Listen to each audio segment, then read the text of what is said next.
Falling in line with the series of unfortunate yet humorous events that seemed to make up my life, the beginning of my high school career was typical. I woke up the morning of the first day of freshman year feeling optimistic about what the day would bring. I had printed my schedule a week in advance, thinking I was ahead of the game. And in a perfect world, I was.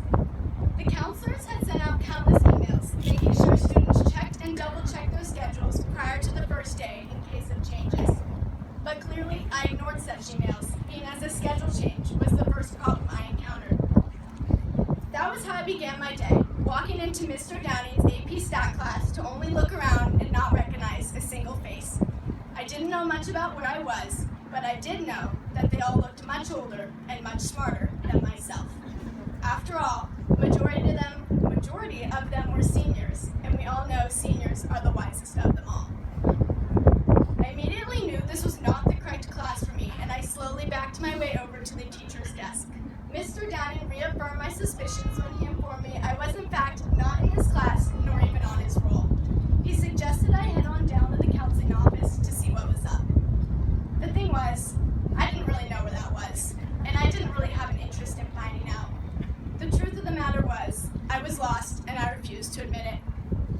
So that was how I began my first day of school, wandering around before I swallowed my pride and went to see Mrs. Martin, which in retrospect should have been my first move.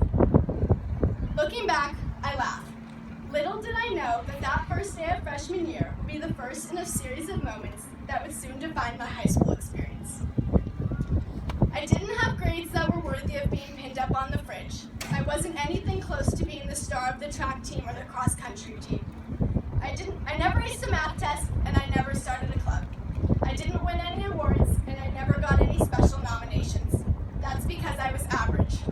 But let me tell you, I was damn good at being average.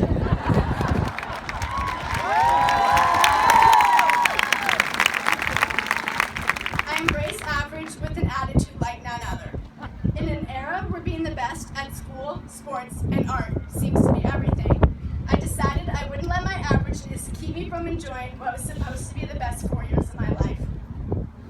We spend so much time climbing the ladder of success that we forget about the small things that make up our lives in the now.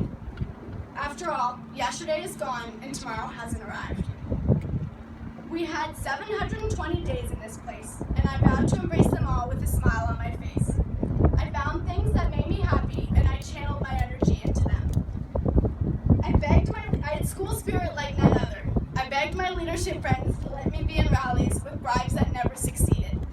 I attended every football game that I could, and when football ended, I moved on to cheering for our Dons in soccer, basketball, and lacrosse.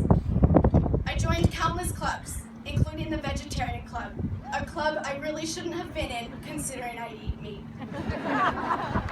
I went to every dance that I could, and I still don't understand why anyone wouldn't. If there was anything about me that was above average during my 4 years, it was my school spirit.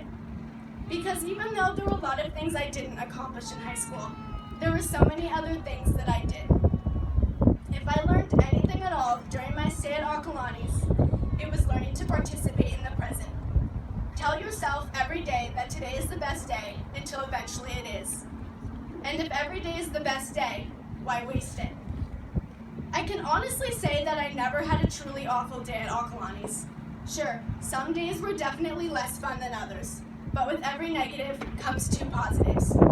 As Takahashi likes to tell people, Katrina always walks in here with a smile on her face. And maybe that's because he wasn't my math teacher anymore. But I still value it above any other compliment I could have received. I hope that today, all 315 of you can walk away from this chapter of your life with a smile on your face, feeling proud of what you've accomplished in your 720 days. Whether it is academic, athletic, artistic, or falls into the other category as mine does, none is more important. Your achievement holds as much value as any other, regardless of what society may sometimes tell us.